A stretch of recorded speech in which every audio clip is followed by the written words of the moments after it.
ಇಲ್ಲಿ ಚಲೋ ಚಲೋ ಬನ್ನಿ.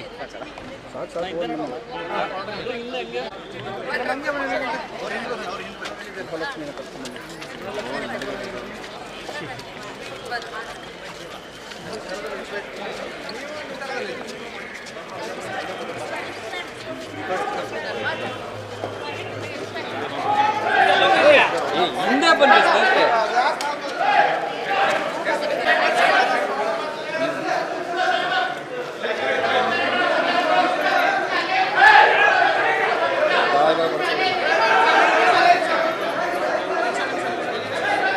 ಮೇಡಮ್ ಈ ಕಡೆ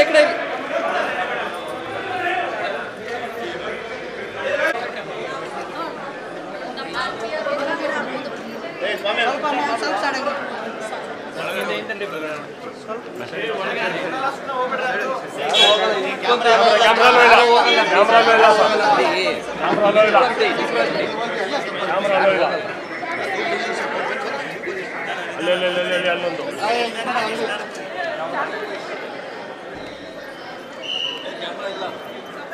ಸರ್ ಕೈ ಹಿಡಿಸಿ ಸರ್ ಹೋಗ್ಲಿ.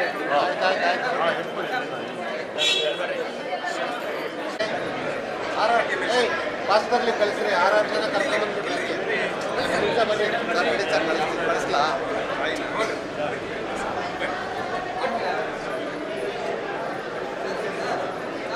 ನೀವು ಪಾಸ್ ತಗೊಂಡ್ಬರೋಗಪ್ಪ ಆ ಕಡೆ.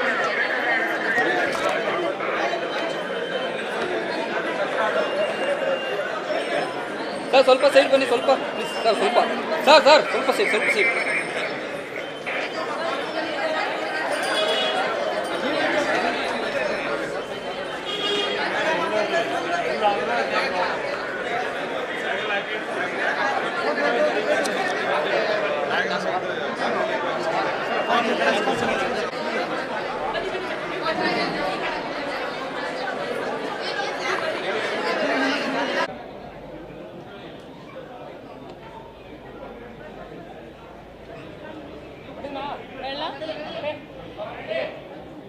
ಇವತ್ತು ನಮ್ಮ ಭಾಗದ ಉತ್ತರ ಕರ್ನಾಟಕದ ಶಕ್ತಿಪೀಠ ಸುವರ್ಣ ವಿಧಾನಸೌಧಕ್ಕೆ ರಾಜ್ಯದ ಮೂಲೆ ಮೂಲೆಯಿಂದ ಎಲ್ಲ ಗೃಹಲಕ್ಷ್ಮಿಗಳ ಒಂದು ಭೇಟಿಯನ್ನು ಏರ್ಪಾಡು ಮಾಡಿದ್ದೀವಿ.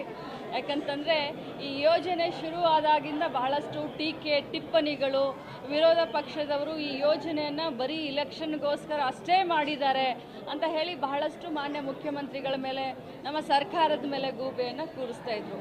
ಆದರೆ ಗೃಹಲಕ್ಷ್ಮಿ ಯೋಜನೆ ಏನು ಸಿದ್ದರಾಮಯ್ಯ ಸಾಹೇಬರ ಕನಸಿನ ಕೂಸು, DK ಶಿವಕುಮಾರ್ ಸರ್ ಒಂದು ಕನಸಿನ ಕೂಸಾಗಿತ್ತು.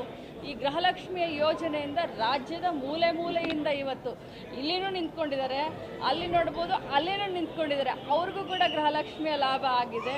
ಅವ್ರಿಗೆ ಯಾವ ರೀತಿ ಇದರಿಂದ ಅನುಕೂಲ ಮಾಡಿದ್ದಾರೆ, ಕೆಲವು ಜನ ಫ್ಯಾನ್ಸಿ ಸ್ಟೋರ್ ಮಾಡಿದ್ದಾರೆ, ಎಮ್ಮೆಗಳನ್ನು ಎತ್ತುಗಳನ್ನು ತಗೊಂಡಿದ್ದಾರೆ, ಮಕ್ಕಳ ವಿದ್ಯಾಭ್ಯಾಸಕ್ಕೆ ಸಹಾಯ ಮಾಡಿದ್ದಾರೆ, ಮೋಟರ್ ಬೈಕ್ಗಳನ್ನ ಕೊಡಿಸಿದ್ದಾರೆ, ಅತ್ತೆಯ ಕಣ್ಣಿನ ಆಪ್ರೇಷನ್ ಮಾಡಿದ್ದಾರೆ, ಮಾವನ ಕಣ್ಣಿನ ಆಪ್ರೇಷನ್ ಮಾಡಿದ್ದಾರೆ. ಮಹಿಳೆಯರು, ಇಡೀ ಊರಿನ ಮಹಿಳೆಯರು ಸೇರಿ ಒಂದು ಊರಿನಲ್ಲಿ ದೇವಸ್ಥಾನಕ್ಕೆ ರಥವನ್ನು ನಿರ್ಮಾಣ ಮಾಡಿಕೊಟ್ಟಿದ್ದಾರೆ, ಬೋರ್ವೆಲ್ಗಳನ್ನು ಹಾಕಿಸಿದ್ದಾರೆ.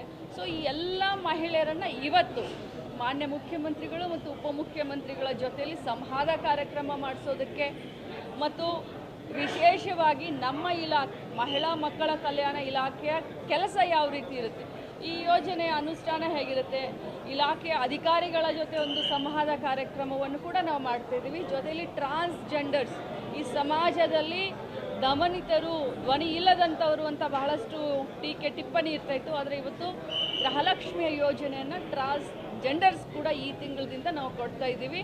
ಅವರು ಕೂಡ ಅವ್ರನ್ನೆಲ್ಲರನ್ನೂ ಕೂಡ ಇವತ್ತು ಕಲಾಪದ ವೀಕ್ಷಣೆಗೂ ಕರ್ಕೊಂಡು ಹೋಗ್ತಾ ಇದ್ದೀನಿ. ಮುಖ್ಯಮಂತ್ರಿಗಳು ಉಪಮುಖ್ಯಮಂತ್ರಿಗಳ ಜೊತೆ ಸಂವಾದ ಕಾರ್ಯಕ್ರಮ ಕೂಡ ಏರ್ಪಾಡು ಮಾಡಿದ್ದೀವಿ.